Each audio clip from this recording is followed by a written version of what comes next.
ஐயாவுக்கு வணக்கம் செலுத்துகிறோம்.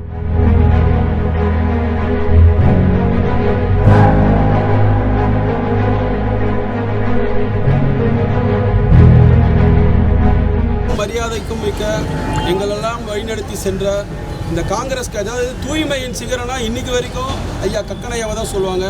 அவருடைய 42வது நினைவு நாளில் தமிழ்நாடு காங்கிரஸ் எஸ்சி துறையின் சார்பாக ஒரு வீர வணக்க பேரணியை அவர் நினைவு நாளில் நடத்தியிருக்கோம். ரொம்ப சிம்பிளாக முடிச்சுக்கிறேன். தமிழகம் போற்றதற்குரிய தமிழக முதல்வருக்கு ஒரே ஒரு கோரிக்கை. ஐயா கக்கனுடைய ஐயாவுடைய வாழ்க்கை வரலாற்றை மாணவர்கள் பாடத்தில் துணை பாடமாக சேர்க்க வேணும். அப்போ தான் இன்றைக்கி இருக்கிற மாணவர்கள் இளைஞர்கள்லாம் இவ்வளோ தூய்மையாகவும் வாழ முடியும், அரசியலில் இவ்வளோ எளிமையாகவும் வாழ முடியுன்றதுக்கு ஒரே உதாரணம் ஐயா கக்கன் ஐயா தான். எத்தனையோ ஆண்டுகள் நம்ம கடந்து வந்தாலும் இன்றைக்கும் எளிமையின் சிகரமாக யாரை சொல்கிறோன்னா ஐயா கக்கனாக சொல்கிறோம். தூய்மையின் சிகரனா இன்றைக்கி வரைக்கும் கக்கனா. அவருக்கு போட்டியாளர் ஒருத்தர் கூட யாருமே வராமல் சூழ்நிலை தான் இன்றைக்கி அரசியலில் இருக்குது. இது உண்மை, இது யதார்த்தம். இன்னொரு விஷயம் சொல்லணும்னா ஐயா கக்கன் ஐயாவை ஏதோ ஒரு சமூக தலைவராக பார்க்குறாங்க. அதை கண்டிப்பாக ஏற்புடைய அதை அல்ல. பெருந்தலைவர் காமராஜருக்கு என்ன புகழ் இருக்கோ, பெருந்தலைவர் காமராஜருக்கு என்னெல்லாம் மரியாதை இருக்கோ அதற்கு ஈக்குவலாக ஐயா கக்கன் ஐயாவும் போற்ற வேண்டும் என்பதை இந்த நேரத்தில் தமிழக காங்கிரஸ் வலியுறுத்தி சொல்லுறது. இன்னொரு விஷயம் என்னன்னா, ஒரு ரிசர்வ் சீட்டு, அதாவது தனி தொகுதிக்குள்ள மட்டும் நிற்கிற வேட்பாளர்களும் இந்த ஐயா கக்கன் ஐயாவை புகழ் விழுந்து பாட மறுக்கிறாங்க.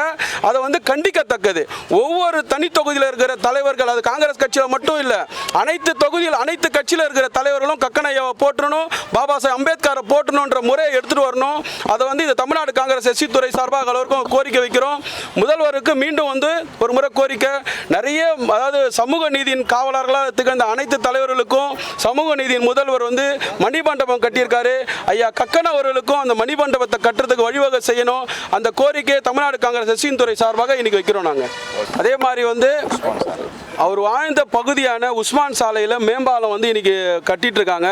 அந்த மேம்பாலத்துக்கு போற்றுதலுக்குரிய எளிமையின் சிகரம், அதாவது தூய்மையின் சிகரமாக வாழ்ந்த ஐயா கக்கன் ஐயாவுடைய பேரை அந்த மேம்பாலத்துக்கு வைக்குமாறு தமிழ்நாடு காங்கிரஸ் எஸ்சி துறை சார்பாக முதல்வர் அவர்களுக்கு கோரிக்கை வைக்கிறோம். அதை நிறைவேற்றி தர வேண்டும் என்பதையும் தாழ்மையுடன் கேட்டுக்கொள்கிறோம்.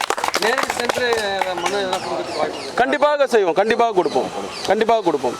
இந்த சாதாரண சூழ்நிலை, மழை வெள்ளம் பிரச்சனைலாம் தீர்ந்தோடனையும் முதல்வரை சந்தித்து இந்த கக்கன் ஐயாவுடைய அந்த பேரை அந்த மேம்பாலத்துக்கு வைக்கிறதுக்கும் அவருக்கு மணிமண்டபம் கட்டுறதுக்கும் மாணவர்களினுடைய பாட புத்தகத்தில் துணை பாடகமாக அவருடைய வாழ்க்கை வரலாறு கொண்டு வரதுக்கு உண்டான வேலையை வச்சு எஸ்சி துறையின் சார்பாக ஒரு மனு தயார் செய்து மரியாதைக்குரிய முதல்வர்கிட்ட நேரம் கேட்டு அந்த கோரிக்கையை அவர்கிட்ட நேரடியாகவும் சமர்ப்பிப்போம்.